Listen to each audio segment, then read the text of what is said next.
حمیدہ شاہین کی ایک خوبصورت نظم، بابا آپ کے کھیس کی بکل۔ بابا آپ کے کھیس کی بکل میں رہتی تھی چھوٹی سی معصوم کہانی، جس میں تھی پریوں کی رانی۔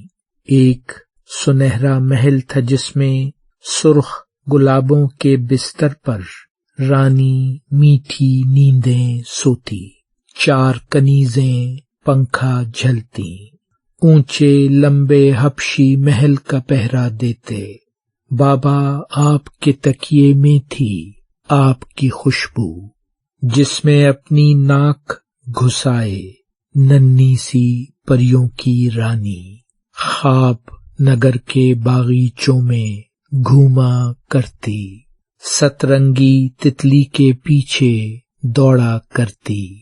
بابا آپ کی چھاتی کی شاہی مسند پر اس نے بیٹھ کے حکم چلائے۔ اس کے راج میں شیر اور بکری ایک ہی گھاٹ پہ پانی پیتے، ہر سو چین کی بنسی بجتی۔ بابا اب وہ کھیس نہ تکیا، اب وہ اونچا تخت نہ رانی، چین کی بنسی کیسے باجے۔